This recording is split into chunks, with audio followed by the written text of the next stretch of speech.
So let me ask you, when I saw you with Bill Schuster and we talked a bit about the pending expiration of highway trust funds, the lack of investment in national infrastructure, you and Bill were guardedly hopeful that the U.S. Congress would step forward and take some action.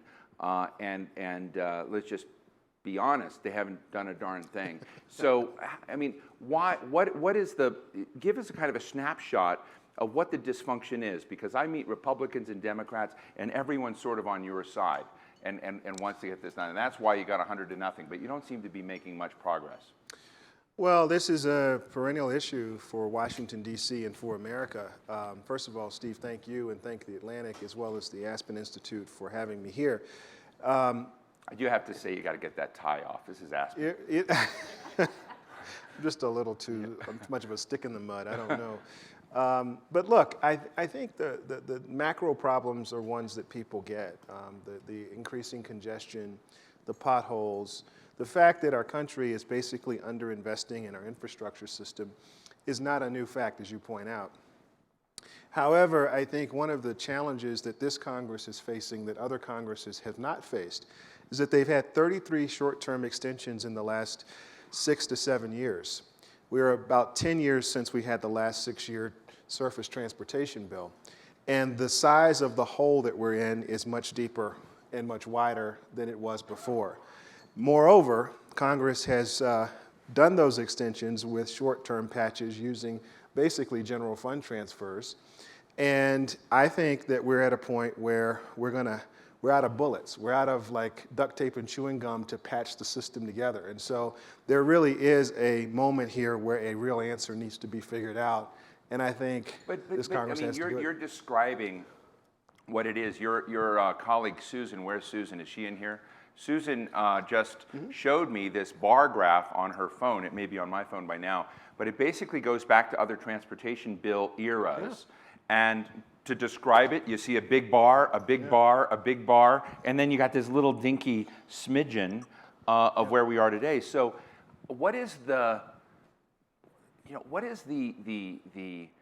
driving just this fact that you see where history has been and how important this is, and there's just nothing. You look at this, the graph she just showed me, and you show it to everyone, and it just seems to be the greatest dereliction of duty one can imagine. Why isn't our hair on fire, and why aren't we yelling more about this? Why isn't the president pounding on this day by day by day? You know, the reality is people are yelling about it. They just don't know who to yell to. When you're a mayor and there's a pothole, it's your problem. They yell at you. Exactly. If there's a highway that's not being built, they usually complain to the state, to the governor or whoever.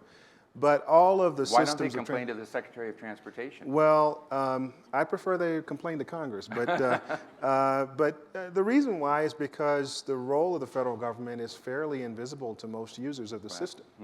And the money that goes into the system that the states use to build out more infrastructure is often invisible to people, but you take it away, and all of a sudden the states can't do more, and the local governments can't do more. So this is a problem that I think people are feeling.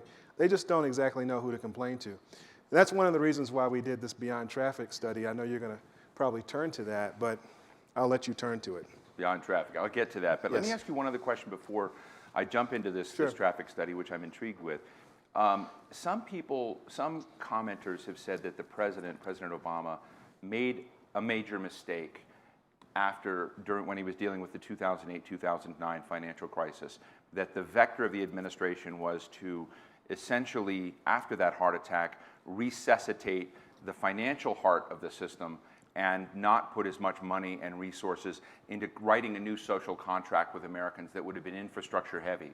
We did, of course, invest in infrastructure, but nothing at the level that people thought would be possible, and that you could kind of rewire the nation, propel it in a way that you would get recurring returns for generations from that, and create a new partnership with a middle class that was feeling eroding. So, you know, maybe that choice was too stark, but what do you think about that? From your position as a mayor, do you think we missed something in that, making the most out of a huge crisis that would have allowed us to connect more strongly to this infrastructure problem then? I think the Recovery Act went as far north as was politically feasible at the time, and put a lot of money into infrastructure. I was a mayor at the time, as you point out. But I think one of the things we learned is that the pipeline through which the money flows really isn't up to date. So for instance, in North Carolina, we got like maybe about $900 million in dollars that went to the state for transportation. The state uses a formula. Every state has a different way that they spread the money around within the states. By the time the money moved around the state, Charlotte, which was 20% of the population, the largest economic center of the state, got $20 million. And that's how the states run the formulas. So I think there is an issue of the pipeline, how the money actually flows, because we spend $40 billion every year at the federal level, and that money flows through those formulas, and sometimes it's not as responsive to the growth patterns that are happening in the state. It just sounds totally screwed up. It is. So getting to totally screwed up, there's this new report called Beyond Traffic 2045. This is probably the bravest report I've ever seen come from a government agency.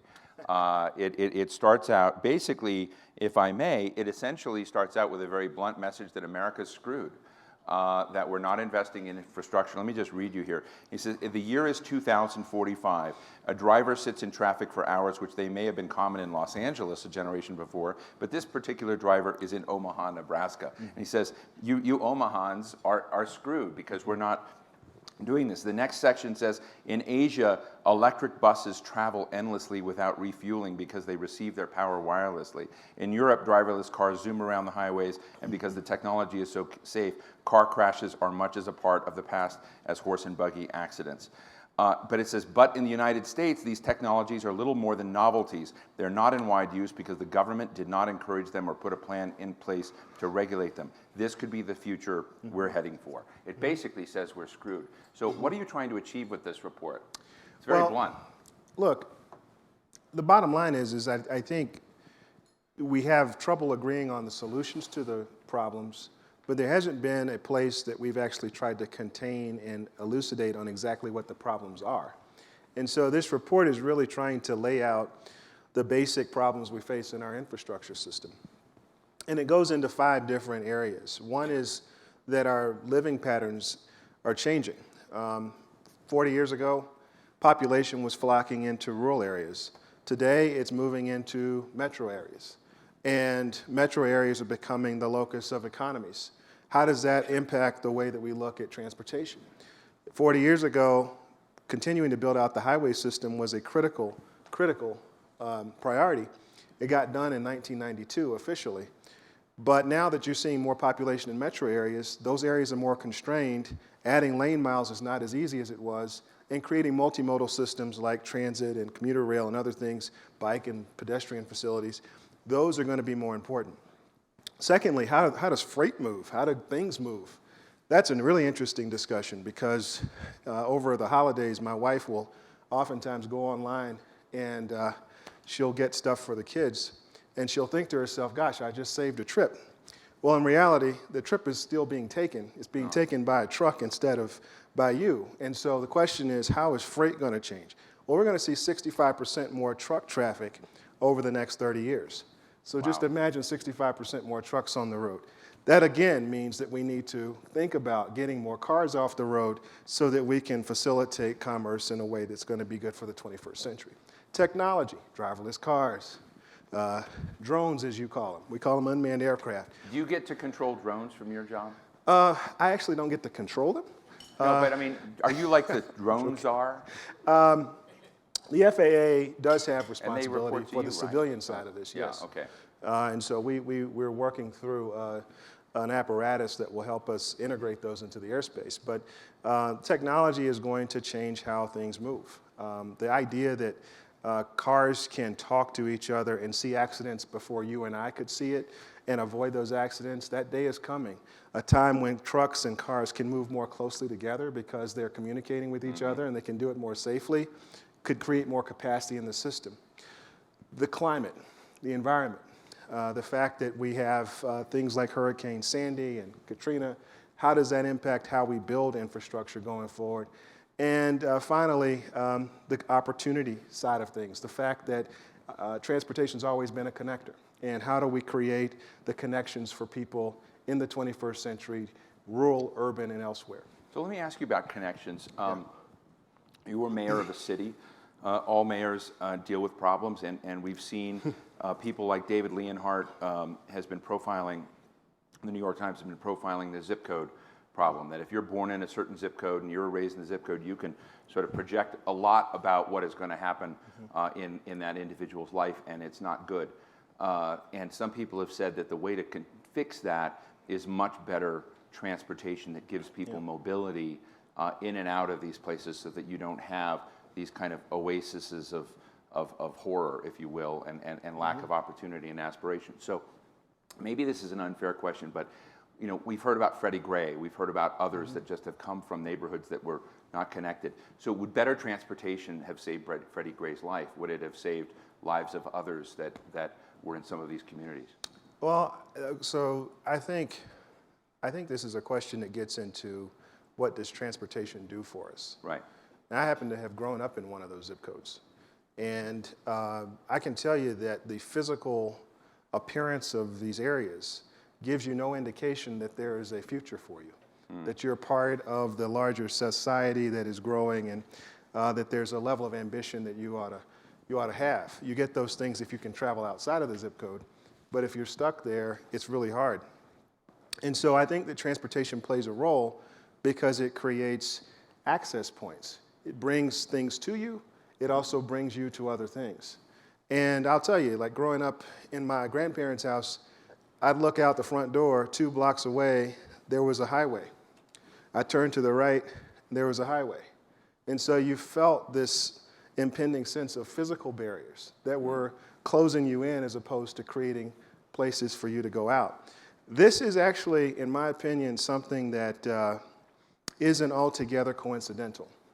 If you remember, the Eisenhower highway system was built in the 1950s. Right. How much diversity was on the city councils at that time, or in the governor's mansions, or on the state boards of transportation? These systems were built in a time that some folks just weren't at the table. And so the physical barriers, I think, were in some ways intentionally done, either by commission or omission, to facilitate travel through, but not necessarily connections within those areas that were affected. So in the 21st century, we've got to think about this differently, think about design differently, think about public input process differently, and also— So are we doing it? I mean, because you got 40,000 plus miles of highways out there, and you've got cities. I mean, I remember during the Rodney King riots that there was a lot of concern about East Los Angeles not being connected to the rest of the city, and that you could basically, West LA could ignore East LA because you could take highways right across it and end up in Santa Monica and the west side and sort of ignore the problems. That seems to be changing with light rail and other kinds of things that they've tried to bring to the city. But which cities are getting it right? And what do you do with the fact that you can't necessarily rewire? There's no money, as you said, to basically rewire this now. But who are you really impressed with in the country that's beginning to sort of show a very different methodology to inclusion? Well, I think Los Angeles is a good example. There's a light rail line that's running in Los Angeles, or being constructed in Los Angeles. It's running through the Compton area. Right. And we have folks, because of a new local hire pilot that we're doing, that are going to be living in the neighborhood and working on the construction site that's happening right where they live. People who had to take 3 and 4 bus transfers to get to work now can work in their own neighborhood. With the highway system, we're seeing some changes. Rochester, New York, we gave a grant for Rochester to cap a freeway that had bifurcated a neighborhood. Now that neighborhood is going to be reconnected with a cap over it. Columbus, Ohio is doing the same thing. So we are trying in spots to correct some of these design flaws that happened in the past. But the reality is that as we build new and as we think about having more resources, I think the transit connections are going to be really important.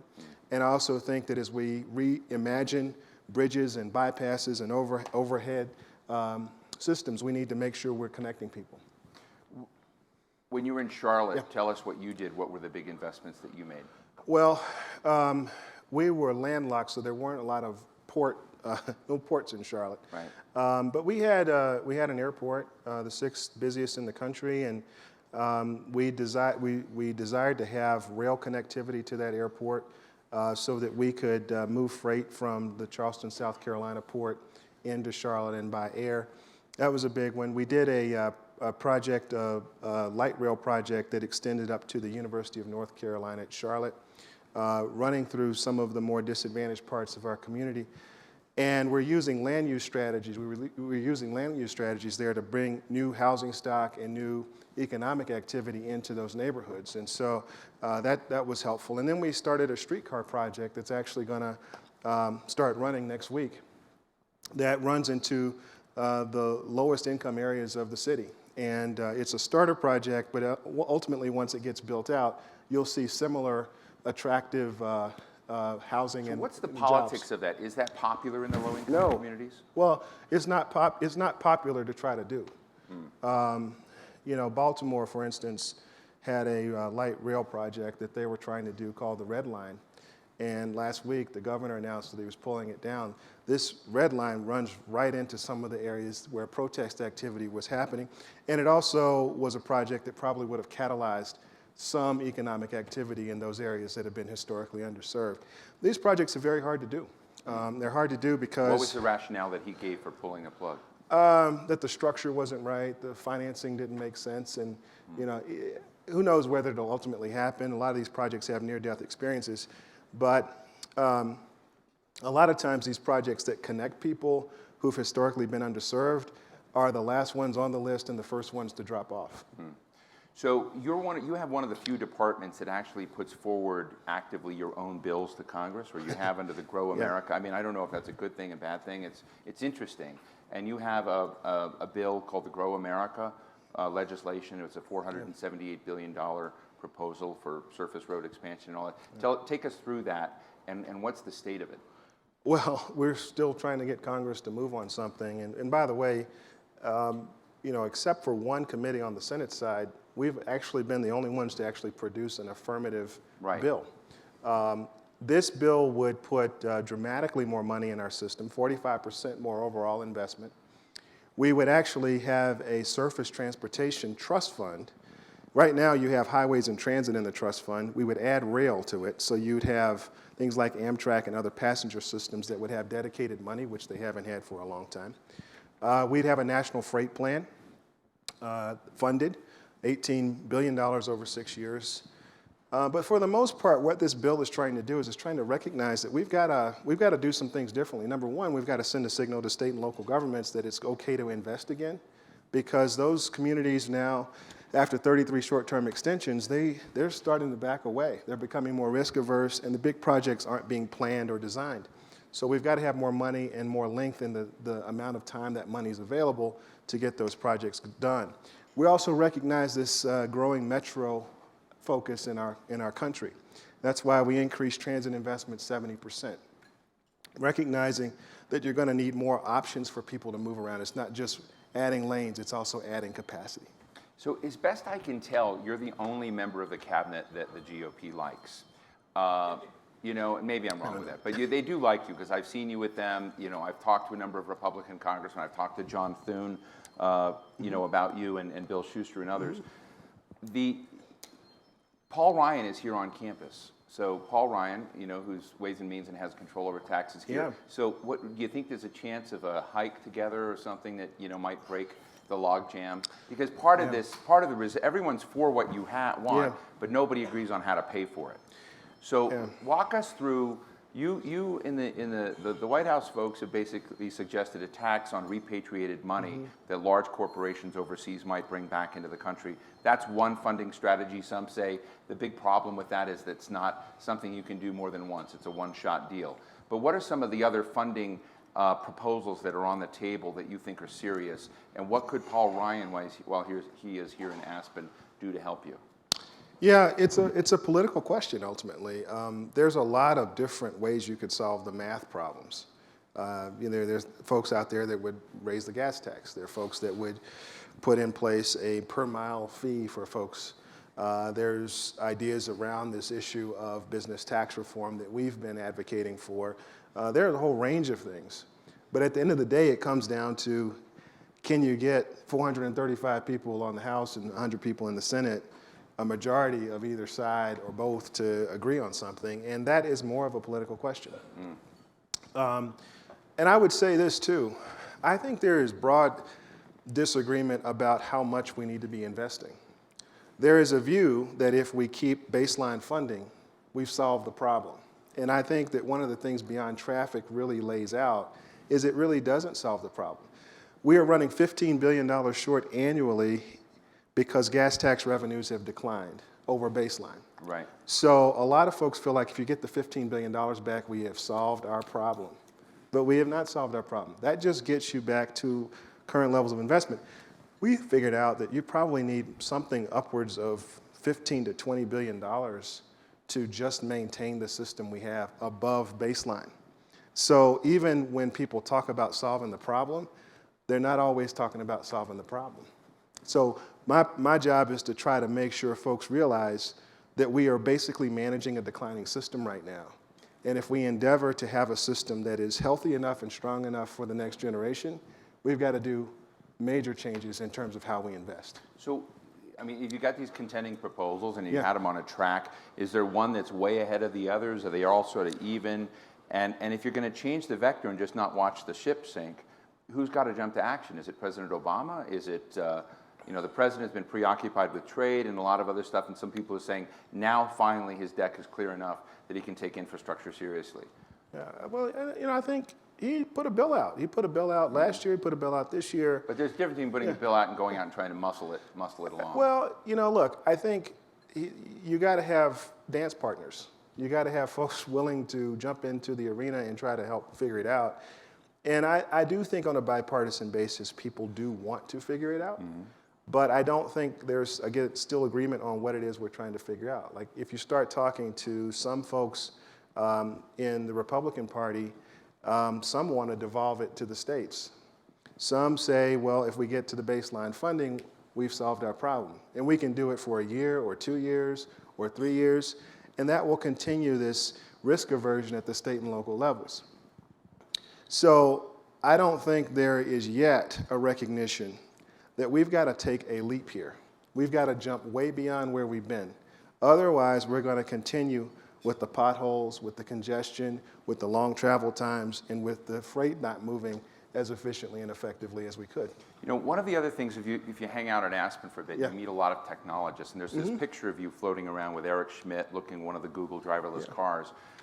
Here in Aspen, we have Toyota with this iRoad thing. You should go try it.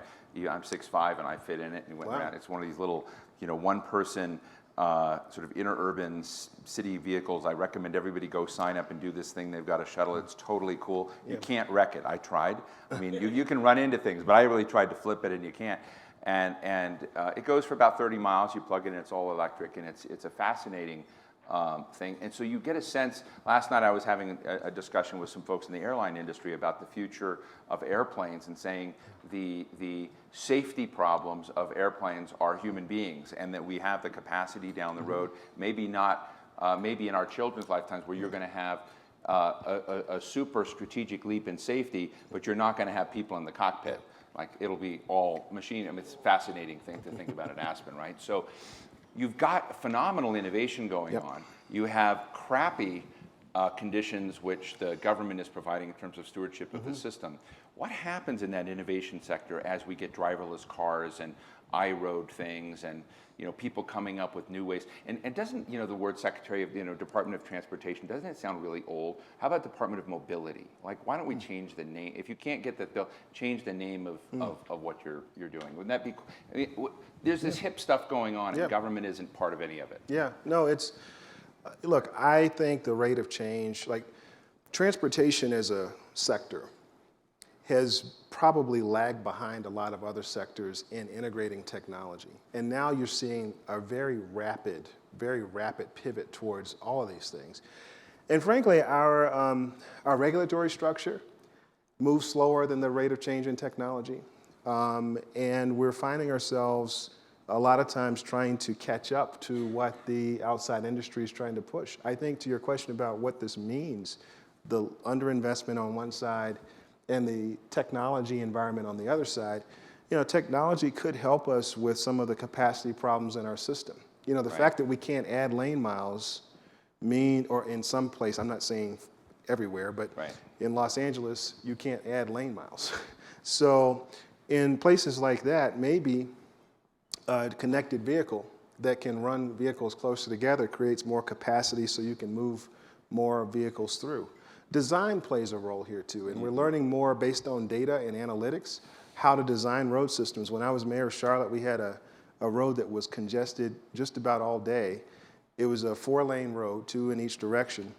And my engineer came to me and said, we want to reduce the number of lanes to 3. And I said, how is that going to help the congestion? And he said, well, based on data and this, he showed me all these charts. We ended up trying it out. The middle lane was a turn lane. The other 2 lanes were through lanes. And we actually got more cars through. So data and analytics can tell us a little more about even how to design our road systems so that we get more capacity out of it. And I think these things they're going to play a role, but I really want our department to not be a lagging part of this conversation. I want us to be at the front. So let's rename it the Department of Mobility. Hey, man, you got it. Go ahead, man. Put a call in to my boss. That. Yeah. That's a tweetable moment. Yeah. Let me go at the audience right now and get comments, questions. Sure. We've got a mic right here. We've got right here in the middle. Yeah. Thank you for the great presentation. I'd like to segue a question that you brought up, Steve, where Paul Ryan's here, you can hang out, you got beer, whatever. What's a little scary is that I heard Paul say that because of things in China and whatever, we need more money for the military. Well, we spend, last time I looked, about $610 billion a year, more than any other country in the world military. So you're up against congressional optics that are putting primary dollars into things that they think obviously are more important than Was that concrete. what Paul Ryan said? So did anybody challenge Paul Ryan and say China spends 9% of its GDP on infrastructure? No, I mean, if I had the microphone, I would have said it. But yeah, I mean, 9% of China's GDP goes in infrastructure. It's incredible. Yeah, but I mean, if you did 9% of the U.S. Economy, it'd be what, about almost $1 trillion, right? Yeah. A year. I mean, you get 40, I think, and the military gets 610 or whatever. You know, it's a huge disparity. How do you change congressional optics to say, hey, we've got a problem here. These roads are going to cause significant issues? Great point. It's a great point, and it's still in that political space. You know, there is, I think, because we've had this long period of time with planning processes that have slowed down because of funding uncertainty at the federal level, less ambition at the state and local level on transportation. It almost hurts us when it comes to getting congressional support because people don't know what they're losing out on by not making the investment. And so I think we've got a big problem that goes all the way down to mayors and city councils and all the way up to governors and up to Washington, which is that, you know, think about this. Think about Eisenhower making a statement like, we're going to connect the entire country by highways. That's a big, bold idea, right? And that got the country mobilized. What's our big, bold idea now? You know, I think one of them could be, let's have a goal of eliminating traffic. You know, let's really have a goal towards that. Let's do it by maintaining what we have. Let's do it by creating multimodal systems that integrate all the different ways people want to move, and let's do it seamlessly. That's a big, bold idea. And folks who are, you know, grinding their teeth in traffic right now at this moment understand what that means. At the Atlantic, we've been having a series called the Bold Bet series, and some of it's dealt with infrastructure, so national grid, high-speed rail, other kinds of this. And in California, you see some efforts to actually move things like high-speed rail forward, but it's controversial. You've got the government for it, the lieutenant government for it. And what seems to me to be missing in this are sort of superheroes who emerge and are, you know, monomaniacally obsessed with getting something moved forward. And it seems to be missing. No one seems to be hungry and putting themselves on the line to do something like Eisenhower did, FDR did in rewiring the country. And that's why I asked that question. Did President Obama miss an opportunity to be that person and to be so overwhelmingly in favor of that, that now when we think about transportation infrastructure, it seems like a boring topic to people and they feel and they don't know how it comes up, and so they don't know who to blame. Yeah, they don't, and they also don't know that things can be better. Right. And they can be. That's the thing. If somebody told you that you could reduce your 40-minute commute to 20 minutes, Would you take that bet? You probably would. Absolutely. I think the president has shown a lot of leadership on high-speed rail. He's fought that battle. We broke ground on the California project. Look, I'm a journalist. It's just my job to knock I it understand. every once in a while. I get it. But you know, I think you're going to see in the next several months a much more lean in from the whole administration on this. Does he call you up and say it's time to move this? Actually, he and I have had a lot of conversations about this. And, you know, we had a lot of skirmishes recently over this trade issue. And I do hope that now that we've gotten a little breather there, that we can really turn and focus on this. And There was a every rumor indication that is one of the reasons why we changed the timing of your topic here is the president called up and said, hey, we're moving. Is that true? Well, I was called into a meeting. I'll let him describe what the meeting was about. Yeah. Interesting. Yes, right here in the blue jacket. Yeah. Good morning. Wonderful presentation. But transportation is one of the utilities in the United States and throughout the world, mostly that is not priced. People who use it don't pay for it. I use the phone, I pay for it. I use the water, I pay for it. I don't pay for transportation traditionally. And we know that whenever there is no price, people overuse the service that you're using. And many other countries are going into pricing policies that you pay for the use of the roads. Yeah. Wouldn't that solve all of these problems? Good question. Pricing policies, Yeah. tolls, So user taxes. we have a proposal in our bill that would liberalize tolling. Right now, there's essentially a federal ban on tolling. And we don't completely say every road in America has to be tolled, but we do allow for governors to apply to the department to have dispensation to toll certain portions of the interstate system as a nod to the very point that you're making, which is that we're underinvesting in the system and getting more inputs would be useful. You know, I think there is a lot of resistance to tolling because the culture of our country has been that the gas tax is how you pay for the highway system. Right now, the average person is putting in about $100 on an annual basis to the system. And the cost to maintain that system is far greater than $100. So, you know, how we get the answer to that, I don't know. It's still in that political space in some respects. But I think as a matter of how the country grows, I think tolling is part of the answer in the future. It's not going to be a 100% answer, but it'll be part of it. Good question. Gary Lauder in the back. Thanks. I am a California resident and a big fan of high-speed rail.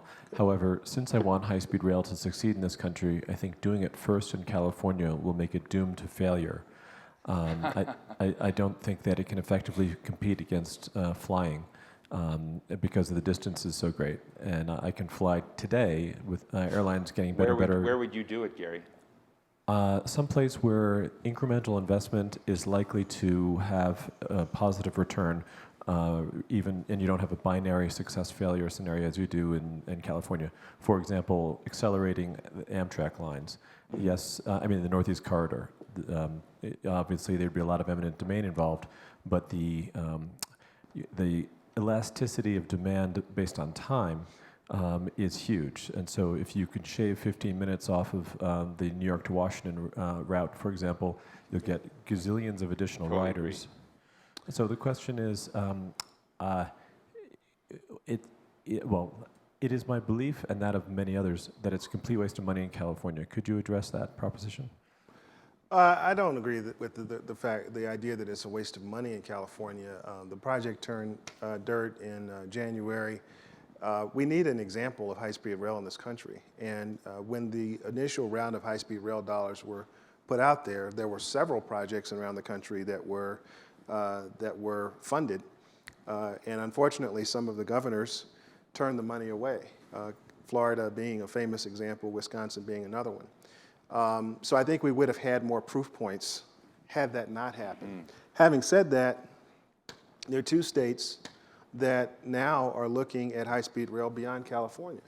Texas is looking to put a high-speed rail project in between Dallas and Houston. And we've got some money put into helping them do an initial study of doing that as a public-private partnership. And Florida, the state that turned the money away back when, is now looking at doing it from Miami up to Orlando. So I think you're going to see some proof points around the country, California being one, but I think there'll be more than one. All right, this gentleman here in the middle, and then we'll go to you. We're going to make these quick. We're right near the end, but we're going to get both of you in. Try to be quick. We all know the federal government has difficulty coming up with any innovative solutions. My question is, have you involved the private sector in trying to help you come up with some of these solutions? There's some small companies called Google and Apple that are looking at revolutionizing transportation. Tiny outfits. Little startups. Yeah. Yeah. You know, we did the announcement of Beyond Traffic at the Google campus. And we did it precisely because we wanted to make a statement about where we think the future of transportation is. It's in data and analytics. We need to be using more of the tools that are out there available within our department for what we do.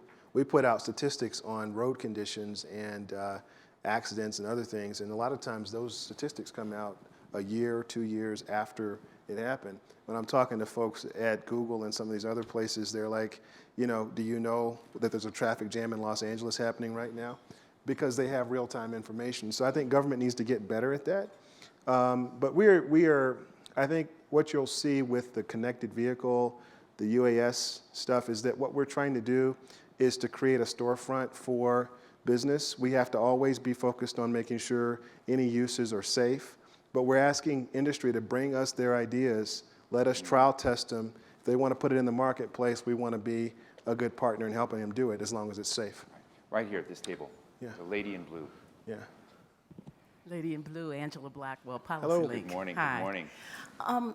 This is such a good presentation, and the political problem that you talk about is really a people problem and a media problem. The people don't understand the importance, and the media has not been lifting it up of transportation.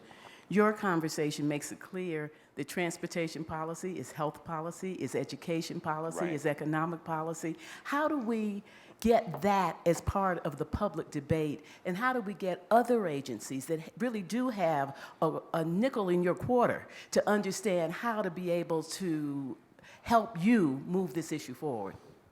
I think it's stories, and I think it's projects. I think Stories it's hard, and what? Projects. Yeah. I think it's hard to abstract this. You know, Congress can, 90 billion, 120 billion. It sounds like, it's a lot of money, but it just sounds like numbers.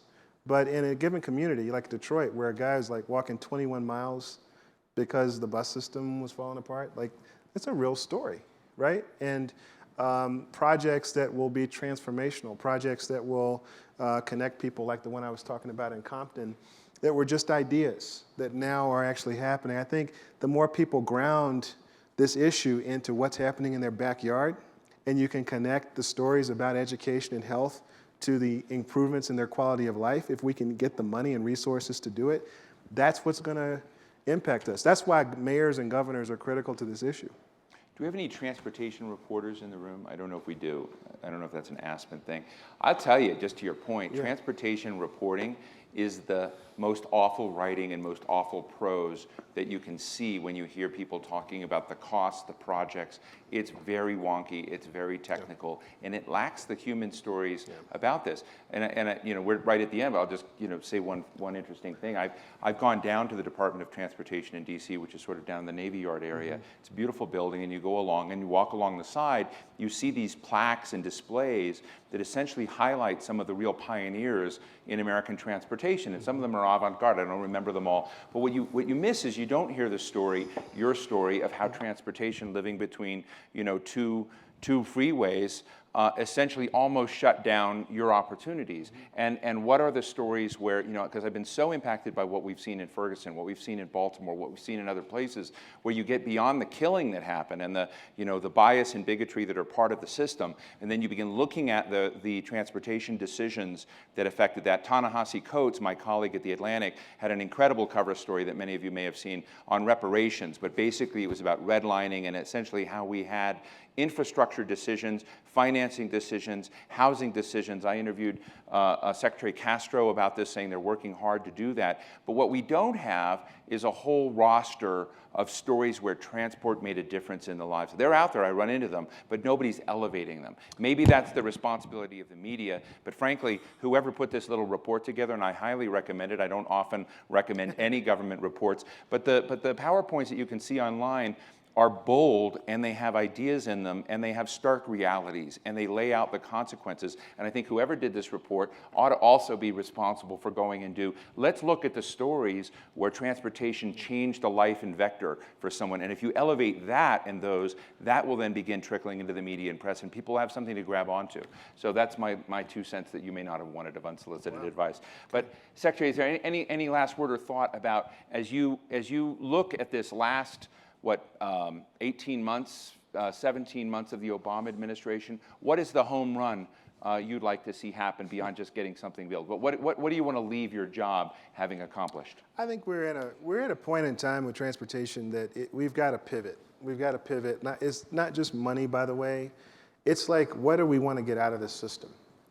And I think of transportation, to your earlier point about things like Ferguson and some of these incidents and events that have happened recently that have just really shaken the conscience of our country. Transportation is like the thread that connects this country. And when we take projects off the table that provide that additional connection that gives people another shot, it ends up hurting us. And so I envision a transportation system that adjusts to the fact that people are moving more into metro areas, that we have to have a rural strategy for America so that those connections aren't left out. We've got to have policy that is putting us at the leading edge of technology and harnessing the capabilities of industry in this country. And that ultimately we have to have a transportation system that broadens opportunity, because we do play a role in this income inequality and these social gaps that we have in this country. Well, it's been a real pleasure talking with you this morning. Ladies and gentlemen, a round of applause for Secretary of Transportation Anthony Foxx. Thank you so much.